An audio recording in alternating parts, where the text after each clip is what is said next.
ओ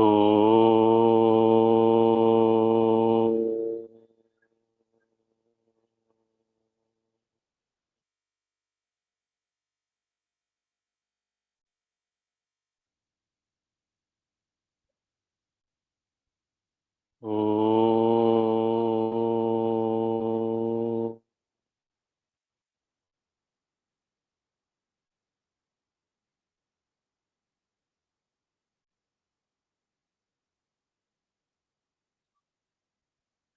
ओ सहना भवतु सहनौ भुनक्तु सह वीर्यं करवावहै तेजस्विनावधीतमस्तु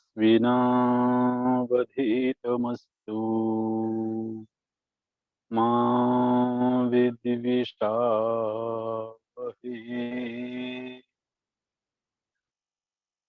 ओ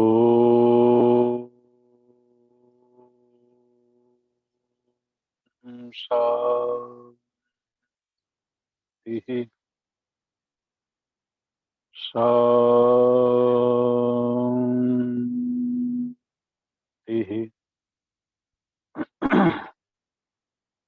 शान्तिः।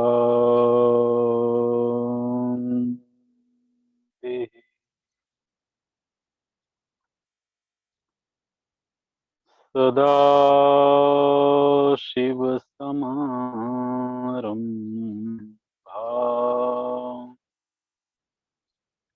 शङ्कराचार्यमध्यमाम्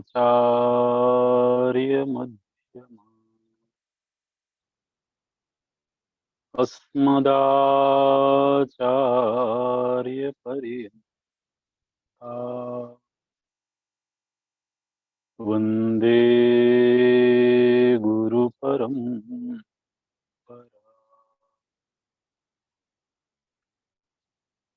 शङ्करं शङ्कराचार्यं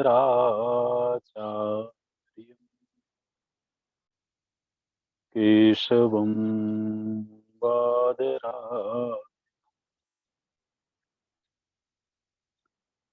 सूत्रभाष्यकृतौ वन्दे भगवन्तौ पुनः भगवन्तौ पुनः पुनः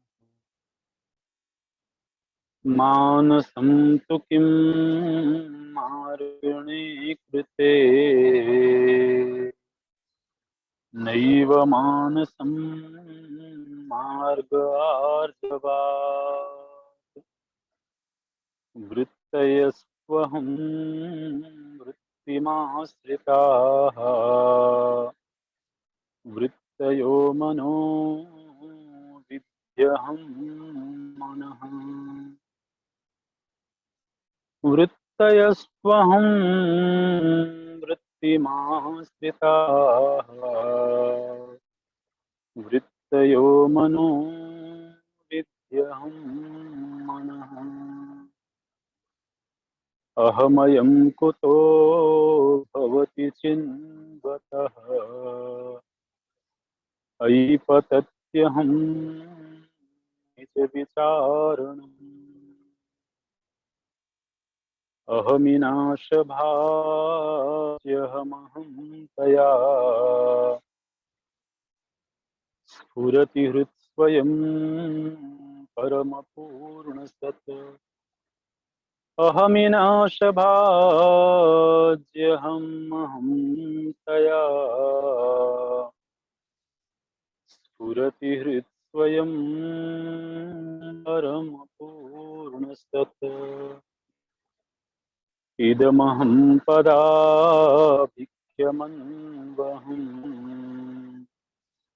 अहमिलीकेऽप्यलयसत्तया इदमहं पदाभिख्यमन्वहम् अहमिलीनकेऽप्यलयसत्तया विग्रहेन्द्रिय प्राणधीतमः नाहमेकसत्तज्जडं ह्यसत् विग्रहेन्द्रिय प्राणधीतमः नाहमेकसत्तज्जडं ह्यसत् सत्त्वभासिका चित्वेतरा सत्तया हि चित्तया ह्यहम् सत्त्वभासिका चित्वेतरा सत्तया हि चित्तया ह्यहम् सत्तया हि चित्तया ह्यहम्।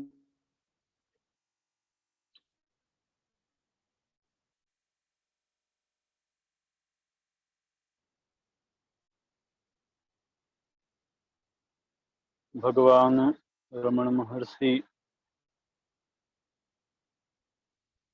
जी के द्वारा प्रस्तुत ये जो चिंतन है, ये बहुत सूक्ष्म धरातल का चिंतन है। इसलिए ये चिंतन उसी को ठीक ठीक समझ में आएगा जो ध्यानाभ्यासी हो, जिसके जीवन में दीर्घ काल तक ध्यान का अभ्यास हुआ हो, वही अंतर जगत के इन विषयों को आत्मसात कर सकता है। बहिर्जगत में भ्रमण करता हुआ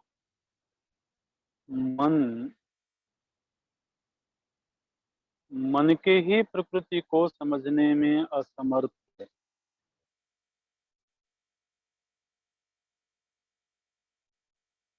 ये बड़ी विडंबना है। हमारे समूचे व्यावहारिक जीवन का जो आधार है, मन, अंतःकरण, उस मन की प्रकृति से ही हम अनभिज्ञ हैं।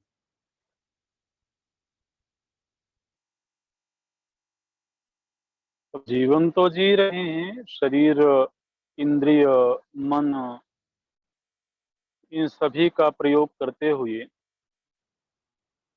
लेकिन इनकी प्रकृति, इनके कार्यकलाप का हमें बहुत ज्ञान नहीं है। किस तरह से काम क्या है, मन के पीछे का विज्ञान क्या है, मन में जो प्रतिक्रियाएं हो रही हैं वो किस कारण से हो रही हैं, उनके आधारभूत तत्व क्या हैं, तो इन सभी विषयों को समझ पाने में अथवा इनका अनुसंधान कर पाने में वही व्यक्ति समर्थ होता है जो बाहर से उपराम हुआ हो।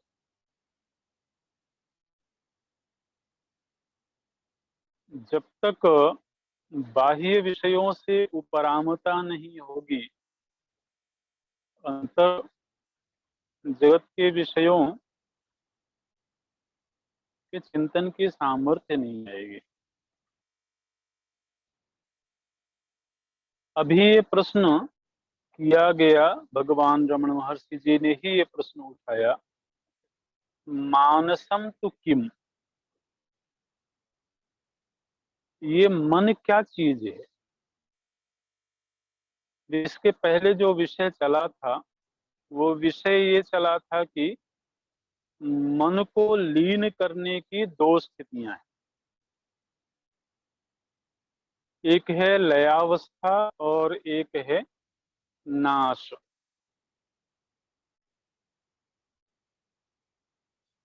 तो हम चाहे मन की लयावस्था चाहते हों, चाहे मन का नाश चाहते हों, पहले तो यही जानना जरूरी है कि ये मन है क्या वस्तु।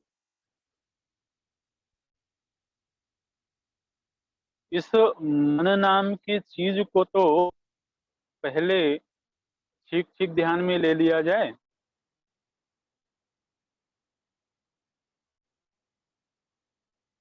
फिर उसको मारना है कि क्या करना है, ये तो बाद में तय होगा।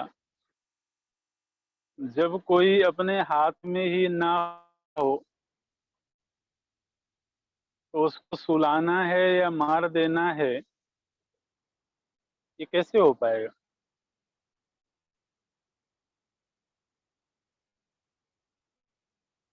तो लीन करना मतलब सुला देना, और नाश मने मार देना।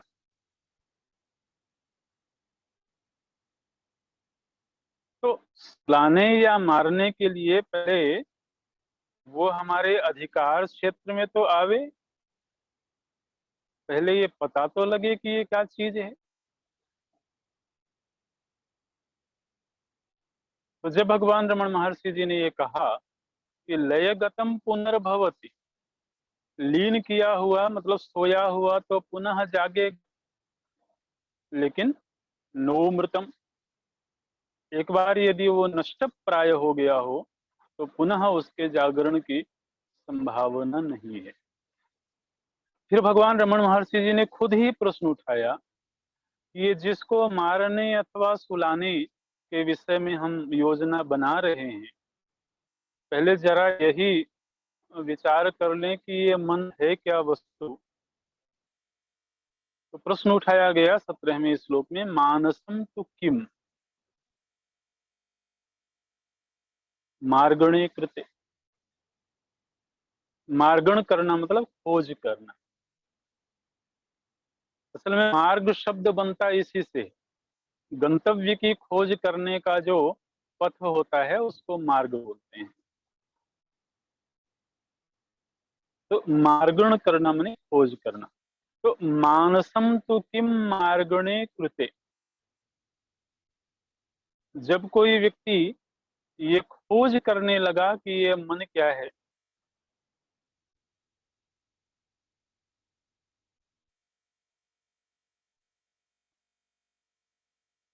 और ऐसी खोज करने वाले बहुत कम लोग होते हैं।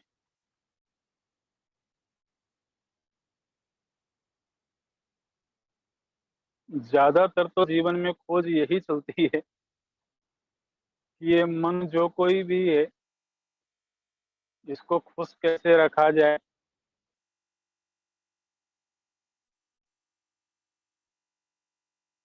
कितने लोग हैं जो ये खोजना चाहते हो कि जिस मन को हम जीवन पर्यंत खुश रखने के लिए अथवा दुखों से निकालने के लिए प्रयत्नशील रहते हैं, जरा एक बार यही खोज के देख लें कि ये मन क्या वस्तु है।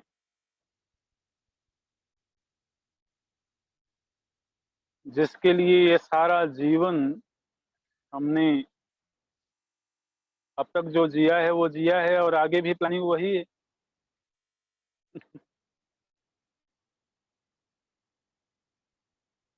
तो जरा एक बार इत्मीनान से बैठ करके ये भी तो देख लें कि ये जिस मन के लिए इतना महत्वपूर्ण जीवन हम समर्पित करते हैं, ये मन है क्या वस्तु। भगवान रमन महर्षि बोलते हैं कि इस मन को खोजने की गलती मत करना,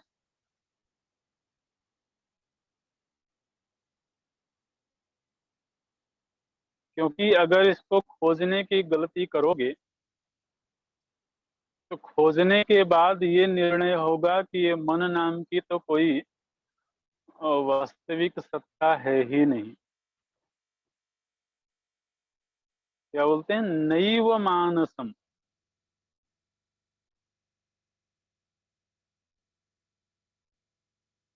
लेकिन ध्यान रखिएगा, ये नैव मानसम जो है, ये अनुसंधान के बाद दिया गया वक्तव्य है। ये हम शुरू से ही इस बात पर चर्चा कर रहे हैं। ये जो ग्रंथ हैं ये निर्णयात्मक ग्रंथ हैं। तो नैव मानसम मार्ग आर्जवात, मन तो असल में है ही नहीं, लेकिन ऐसा कब बोध हुआ? जब इसका ठीक ठीक अनुसंधान हुआ।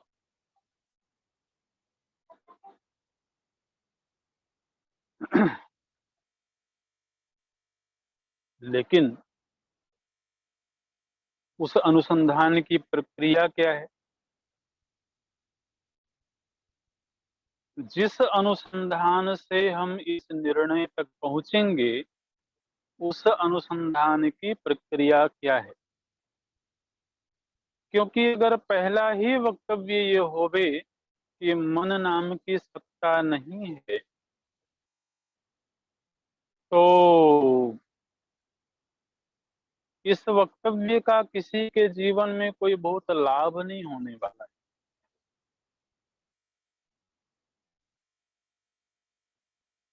क्योंकि उसके साथ तो हम व्यवहार कर रहे हैं, क्योंकि वो तो अनुभव में आ रहा है।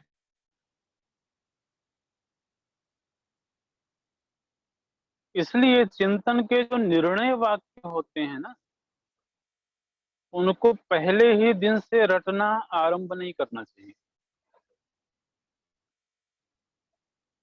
अगर वेदांत ये निर्णय देता हो कि ये दृश्यमान जो सृष्टि है ये मिथ्या है, तो ये कोई पहले दिन से ही रटने का विषय नहीं है कि यदि ये दुनिया तो मिथ्या है।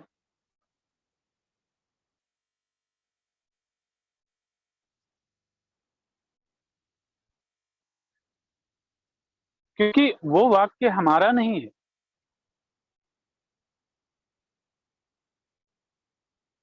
वो वाक्य कहीं से लिया हुआ है। वो उधार का वाक्य है।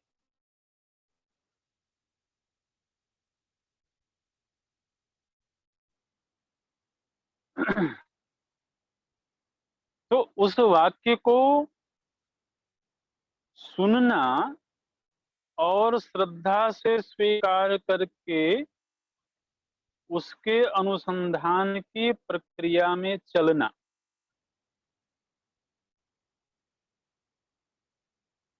शास्त्र के द्वारा अथवा संत के द्वारा दिया गया वाक्य निश्चित रूप से हमारे श्रद्धा का विषय होता है।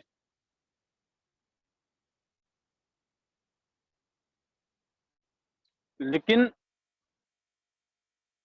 ज्ञान संबंधी श्रद्धा और उपासना संबंधी श्रद्धा, इन दोनों तरह की श्रद्धाओं में भेद होता है।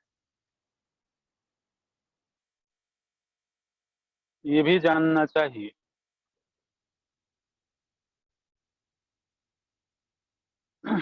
उपासना संबंधी श्रद्धा में प्रश्न के लिए जगह नहीं। अगर ये शास्त्र और गुरु ने कह दिया है कि इस मूर्ति में परमात्मा है, ये मूर्ति ही परमात्मा है, तो उनके वक्तव्य पर वो जो श्रद्धा है, वो श्रद्धा प्रश्न की अपेक्षा नहीं रखती है। क्योंकि इसमें तो कोई हलचल नहीं हो रही है, क्योंकि इसमें तो प्राणन क्रिया नहीं हो रही, इसमें तो कोई स्पंदन नहीं हो रहा है, इसमें तो कोई प्रतिक्रिया नहीं हो रही। ये प्रश्न उपासना के संदर्भ में मूर्खतापूर्ण है। इसलिए कौन सी श्रद्धा जिज्ञासा सहित होती है, और कौन सी श्रद्धा में जिज्ञासा के लिए गुंजाइश नहीं होती है, ये बात भी जाननी चाहिए।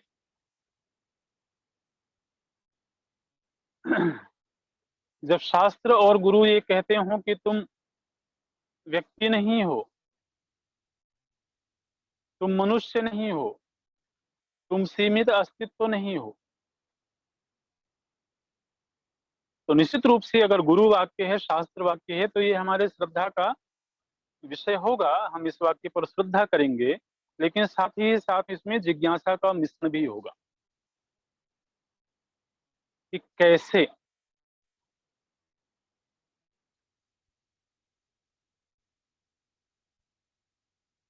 तो हम लोग चर्चा कर रहे थे कि जब ऋषि ने कहा कि नैव मानसम, मन नाम की कोई वास्तविक वस्तु नहीं है, तो ये जो वाक्य है, ये हमारे श्रद्धा का विषय है प्रश्न सहित। कथम, कैसे ये मन नहीं है। तो फिर हमें उस प्रक्रिया का आलंबन लेना होगा जिस प्रक्रिया से इस निर्णय तक पहुंचा जाता है। उस प्रक्रिया का निरूपण करते हुए 18वें श्लोक से बोलते हैं भगवान रमण महर्षि, बोले देखो, तुम जरा बाह्य चीजों से निवृत्ति लेकर के और इस मन की गतिविधियों पर विचार करो। अब ये बहुत सूक्ष्म विषय है और पूरी एकाग्रता के साथ श्रवण की आवश्यकता है। बोलते हैं ये मन की जो गतिविधियां हो रही हैं, जरा उस पर ठहर करके थोड़ा चिंतन करो, थोड़ा विचार करो, तो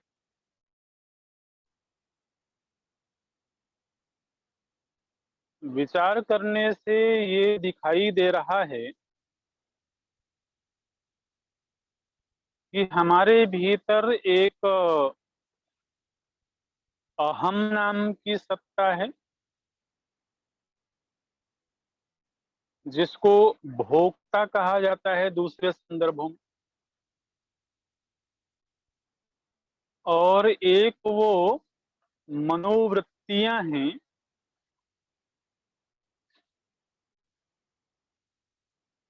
जिनको हम देखते हैं।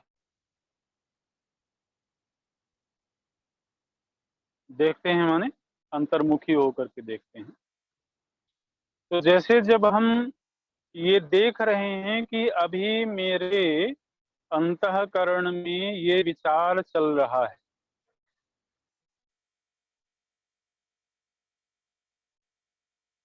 मानो कि विचार चल रहा हो, हमने पिछली कक्षाओं में जो कुछ भी सुना हुआ है उनसे संबंधित कोई विचार चल रहा हो, किस तरह से प्राण का रोधन करने से मन का रोधन होता है, ऐसा कोई विचार चल रहा हो।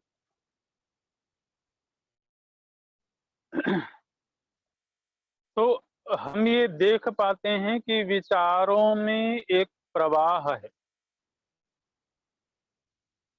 वृत्तियों में एक प्रवाह है, लेकिन उन प्रत्येक वृत्तियों के प्रवाह का कोई आधार है। वो वृत्तियां किसकी हैं? तो मेरी है। वो विचार किसके हैं? वो भाव किसके हैं? तो मेरे हैं। तो वहां एक ऐसी सत्ता भी है जिसके पास समस्त विचारों, समस्त वृत्तियों की ओनरशिप है।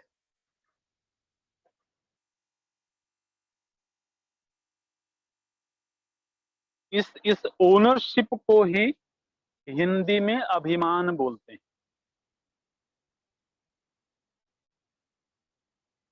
ध्यान दीजिएगा, ये मेरा है ऐसा कौन कह रहा है?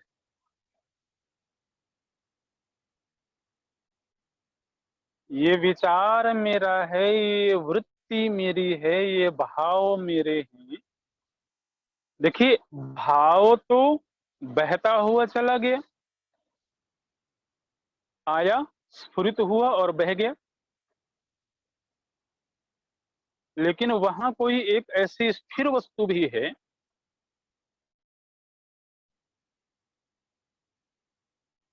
जिसके पास में वो अभिमान है कि ये मेरा विचार है, ये मेरा मेरा भाव है, ये मेरी वृत्ति है। तो ये जो अहम नाम की सत्ता है, भगवान रमण महर्षि जी का ये कहना है कि ये अहम भी एक वृत्ति है।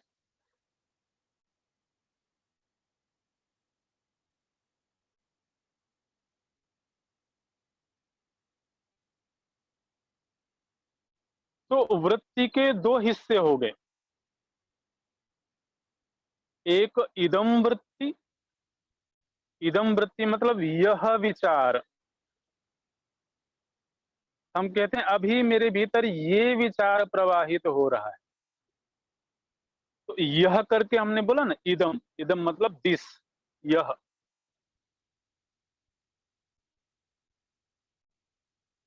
और उस इदम के संदर्भ में वहां एक अहम नाम की चीज भी है, जो ये कह रही है कि ये मेरा विचार है। अब ये जो इदम वृत्तियां हैं, ये तो निरंतर प्रवाहमान हैं। तो ऐसा लग रहा है जैसे इदम वृत्तियों में निरंतर बदलाव हो रहा है,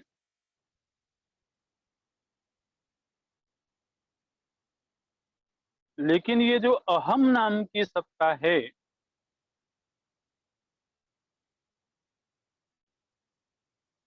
इसमें स्थिरता मालूम पड़ रही है।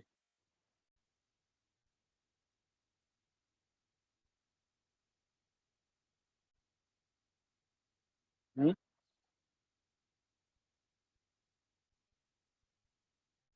अब यदि अहम भी एक वृत्ति ही होवे, तो कोई भी वृत्ति स्थिर कैसे रह सकती है?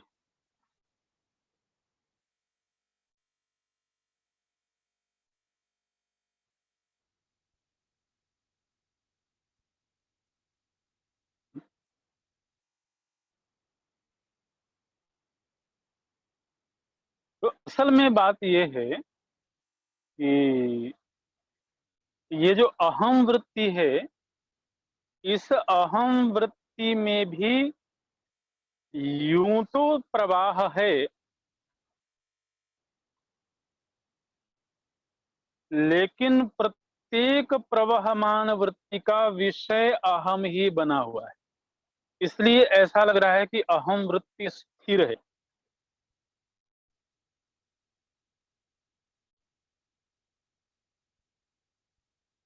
लेकिन जो इदम वृत्ति है, उसमें हर बार विषय बदल जाता है।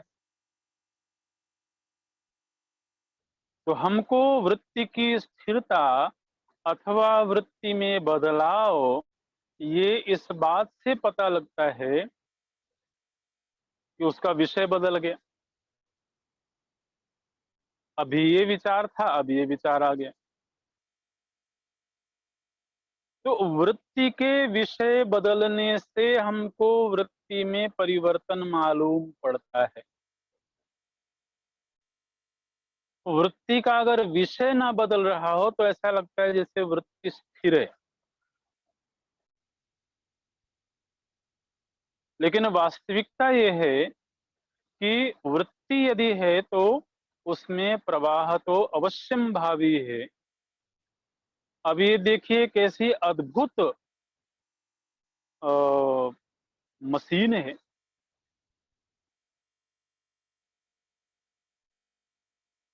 कैसी अद्भुत तकनीक है।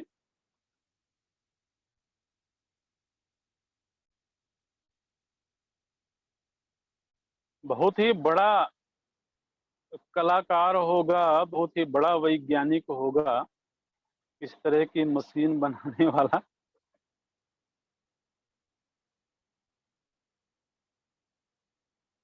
ये जो अहम वृत्ति है, इसमें भी सतत प्रवाह होते हुए भी प्रत्येक वृत्ति का विषय अहम ही बना रहता है। इसलिए ऐसा लगता है कि अहम में स्थिरता है।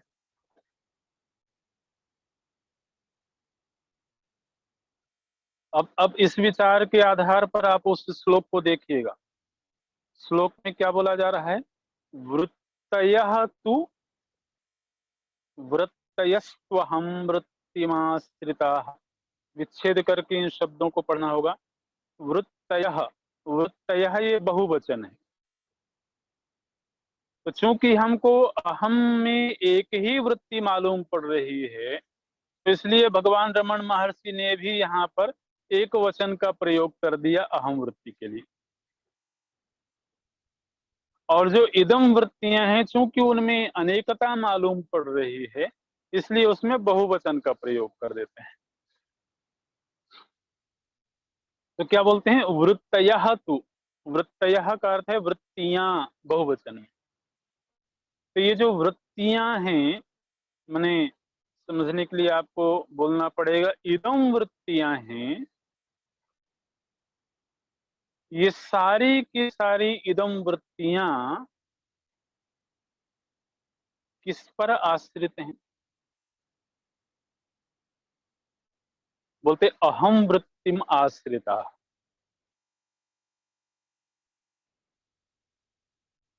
ध्यान रखिएगा,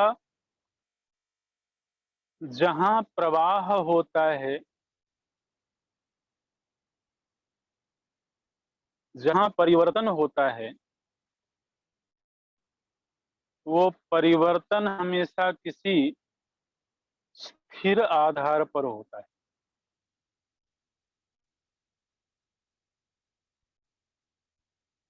ये एक नियम है।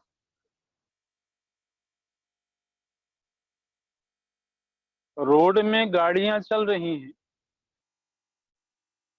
रोड तो नहीं चल रही है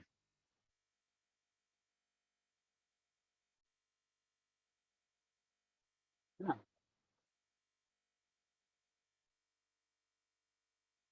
सरिता में जलधारा का प्रवाह तो है,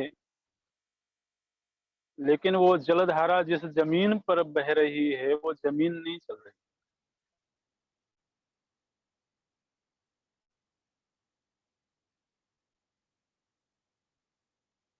तो ये जो इदम वृत्तियां हैं, ये जिस वृत्ति पर आश्रित हैं, वो अहम वृत्ति है।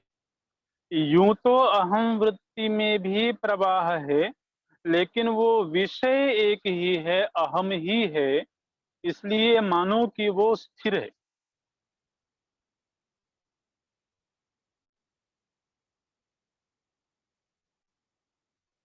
तो यहाँ पर मानो की करके चलना पड़ेगा। गणित को हल किया जा रहा है ना, तो गणित में हमेशा सपोज करके चलना होता है।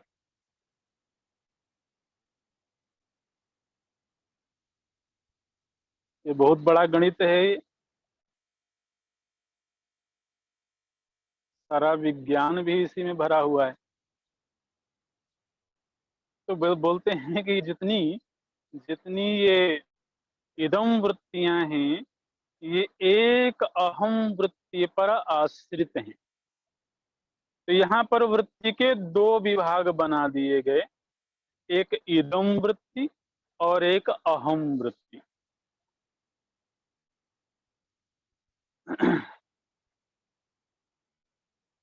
अब आरंभ में ऐसा लगता है कि ये जो इदम वृत्तियां हैं, इन्हीं का नाम है मन।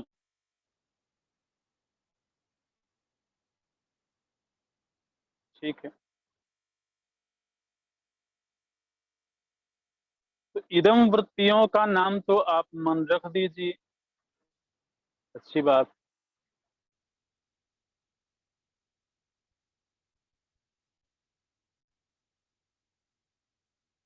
लेकिन ये जो अहम वृत्ति है, ये भी तो अंतःकरण ही है।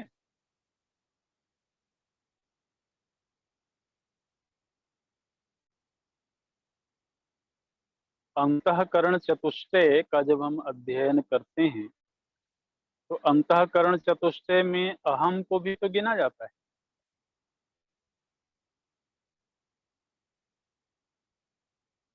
हम्म? तो असल में इस समय पर हम जिस अहम को जान रहे हैं, वो अहम सच्चा अहम नहीं है, वो अंतःकरण ही है।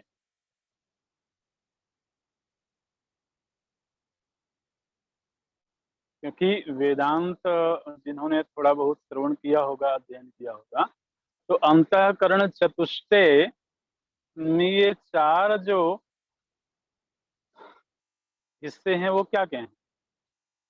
मन, बुद्धि, चित्त और अहम।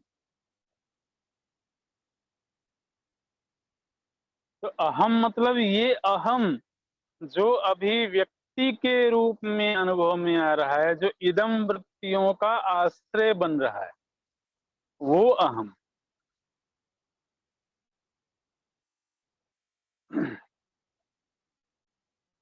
लोक व्यवहार में जिसको अहंकार बोला जाता है वो अलग चीज है। वेदांत में उसको अहम नहीं बोला जाता है। अंतःकरण चतुष्टय के संदर्भ में अहम मतलब वो अहम वृत्ति जो इदम वृत्तियों का आश्रय बन रही है, जिसके लिए हमने शब्द बोला था ओनरशिप है, जहां अभिमान है। जहां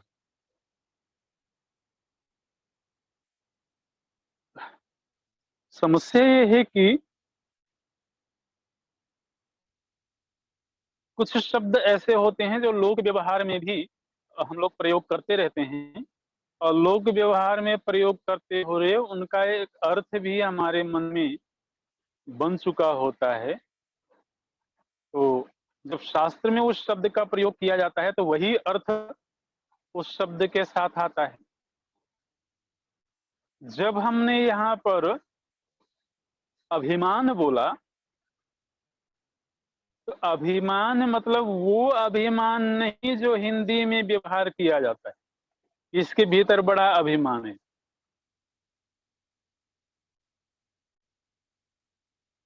अभिमान शब्द का वेदांत में अर्थ होता है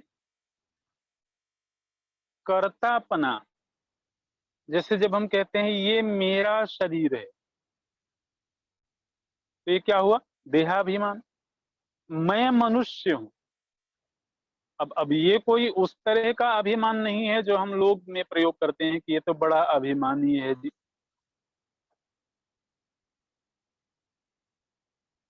ऐसे नहीं।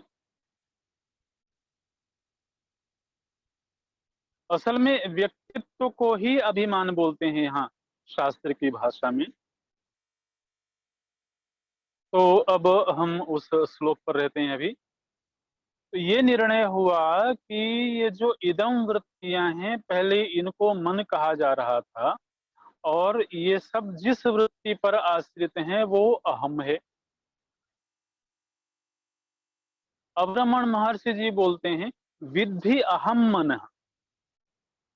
अब ये जानो कि वास्तव में ये जिसको तुम अहम कह रहे हो, ये अहम भी मन ही है।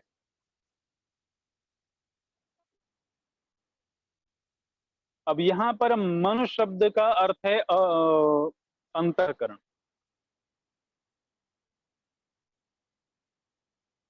जब ये वाक्य बोला गया 18वें श्लोक की दूसरी पंक्ति का दूसरा वाक्य,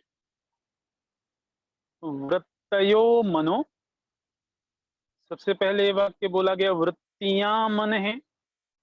वृत्तियां मतलब इदम वृत्तियां, जिनमें बहुत तो मालूम पड़ रहा है, वो मन है, पहले ये कहा गया। फिर बोलते हैं विद्धि, देखो, इदम वृत्तियां मन है, ये तो तुम जानते ही हो।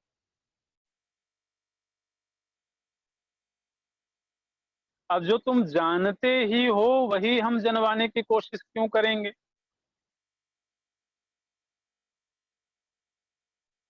अब तुमको जो नई जानकारी दे रहे हैं वो ये दे रहे हैं कि जिसको तुम अहम वृत्ति कह रहे हो, असल में वो भी मन ही है। ये जानो, इसके लिए शब्द प्रयोग क्या किया रमण महर्षि जी ने? विद्धि। विद्धि माने जानो। अब कोई भी शास्त्र या आचार्य जब ये कहते हैं विद्धि, इसका मतलब है कि वो उसको हम ऐसा पहले नहीं जानते।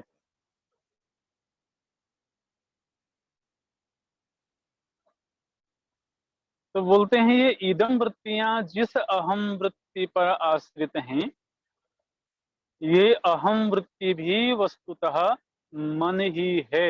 अब ये जो वाक्य बाद में बोला गया है कि अहम वृत्ति भी मन ही है, यहाँ मन शब्द का अर्थ है अंतःकरण।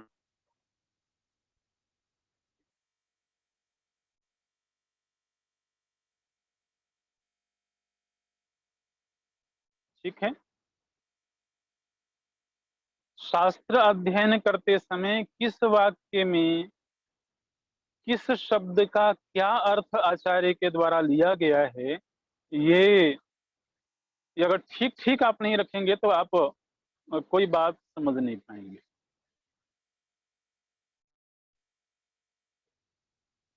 देखिए, उस एक ही वाक्य में मन शब्द 2 बार आया है। वृत्तयो मनो, विध्यहम मनः।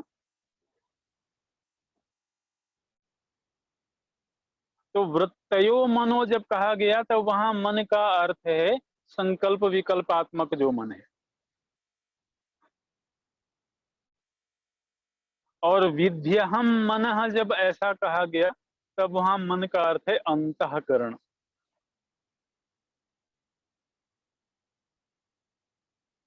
तो वास्तव में जिसको हम अहम अहम अहम करके इस समय अनुभव कर रहे हैं, ये कोई ये कोई तात्विक अहम नहीं है,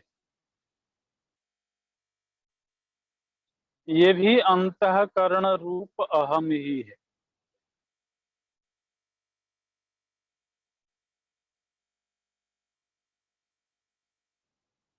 ठीक है जी। अब थोड़ा आगे चलते हैं।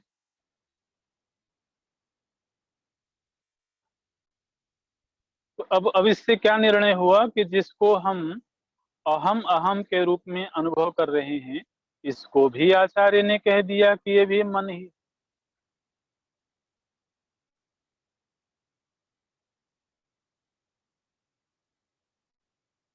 और पहले उन्होंने कहा था कि मन नाम की चीज है नहीं। नैव मानसम।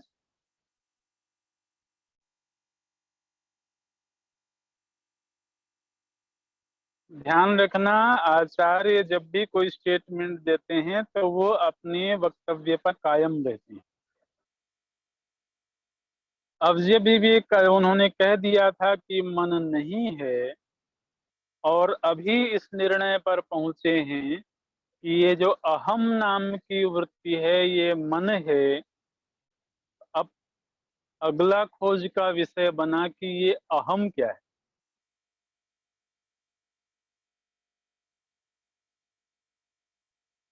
अगला श्लोक बोलो। अहम अयम कुतो भवति। अयम अहम, ये जिस अहम को मन कहा गया था, कुतो भवति, कहाँ से आया ये? इति चिन्वतः।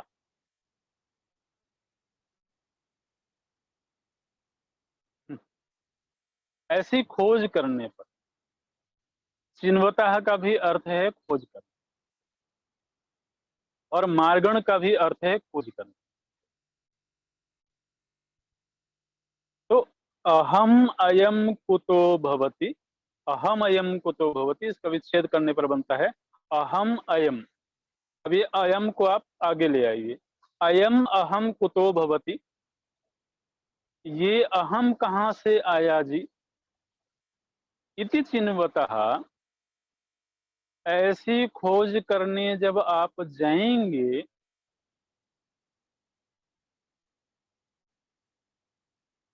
तो ये पाएंगे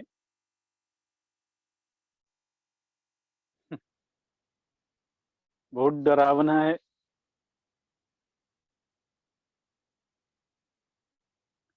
इस अहम को खोज करने जब आप जाएंगे तो फिर आपको क्या निर्णय मिलेगा? आई, जैसे कोई एकदम से घटना घटती है ना, बोलते आई तो वो शब्द वहां प्रयोग हुआ है, संस्कृत का शब्द है। देखिए क्या बोलते, आई पतत्य हम। अरे ये अहम भी गिर गया।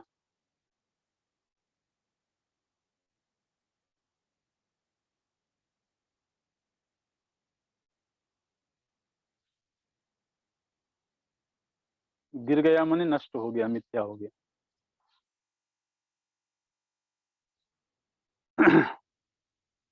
तो जिस अहम को मन कहा गया था, जब आप उस अहम पर विचारणा करने जाएंगे, उसकी खोज करने जाएंगे, तो खोज करने से ये निष्कर्ष मिलेगा, अई पतत्य हम, अरे ये अहम भी नष्ट हुआ जा रहा है और ये देखते देखते ये नष्ट हो जाएगा।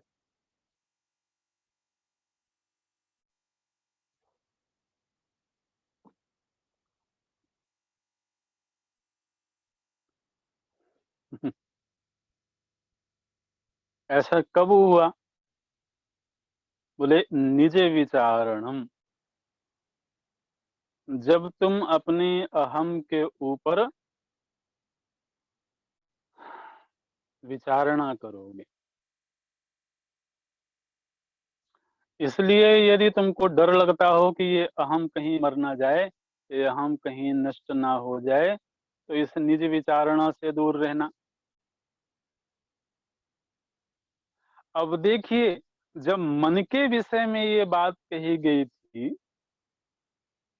कि मन की खोज करोगे तो ये इस निर्णय पर पहुंचोगे, तो मन मन तो है ही नहीं, तब तक तो खुशी खुशी हमने स्वीकार कर लिया। चलो अच्छा हुआ, जिस मन को लेके इतने परेशान थे उससे उससे ही तो रिश्ता छूट गया। लेकिन अब ये विचार आगे जाकर के कहा, बोले अब जब निज विचारणा करोगे, इस अहम पर विचार करोगे, तो फिर उस जगह पहुंचोगे जहां ये अहम रूप जो मन है ये भी धराशायी हो जाएगा। और हो जाना चाहिए, क्योंकि अंतःकरण भी तो दुनिया की ही एक चीज है ना। अंतःकरण कोई कोई तात्विक वस्तु तो है नहीं।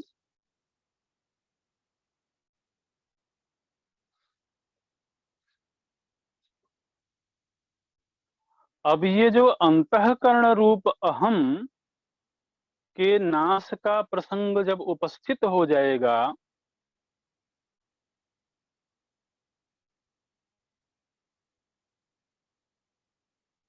तब तो फिर बचा क्या?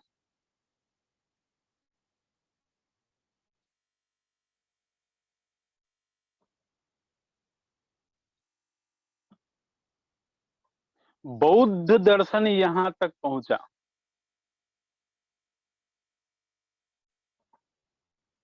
इदम वृत्ति भी नष्ट प्राय और अहम वृत्ति भी नष्ट प्राय। तब क्या होगा? बोले सर्वम शून्यम। आखिर और है ही क्या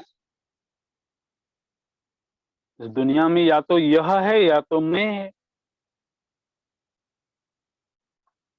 यह भी नष्ट प्राय हो गया और जिसको हमने मैं समझा वो मैं भी नष्ट प्राय हो गया। तरही किम, सर्वम शून्यम।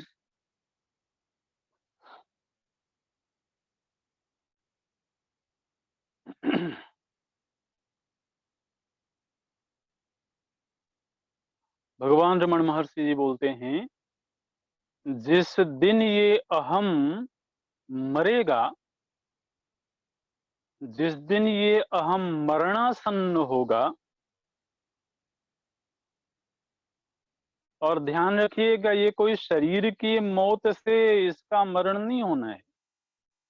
ये जो घटना है ना, ये विचार से घटती है, ये ध्यान से घटती है। ये शरीर के मरने जीने से यहाँ कोई कुछ नहीं होता है, वो सब सुरक्षित रहते हैं।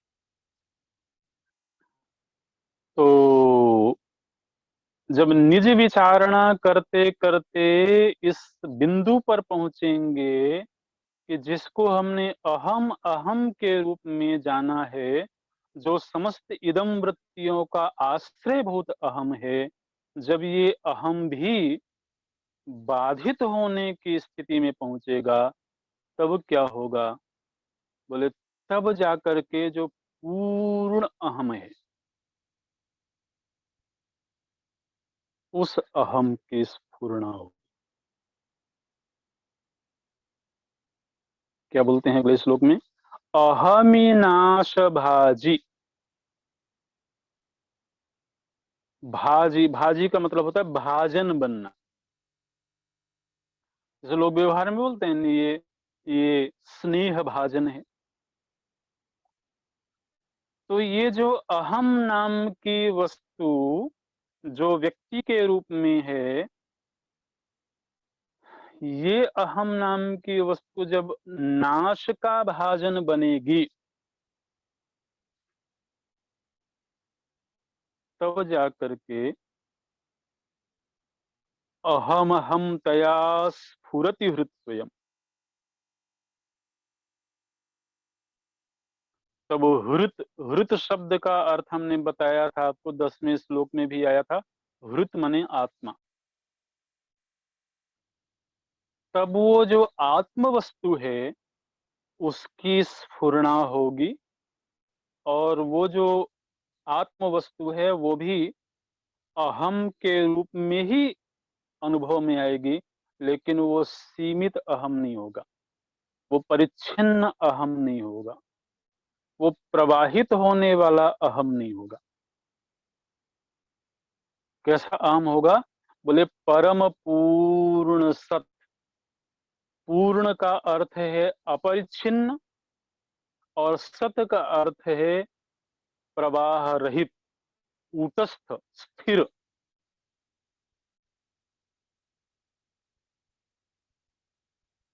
तो ये अहम की दो स्थितियां हैं। एक अंतःकरण रूप अहम है, इसी अहम को हम अपना आपा मान करके जीवन जीते हैं, और हमने कभी अंतर जगत में बैठ के अनुसंधान ही नहीं किया। इसलिए जो शाश्वत अहम है, जो पूर्ण अहम है, उसकी कभी स्फुरना ही नहीं हुई। स्फुरना माने साक्षात्कार।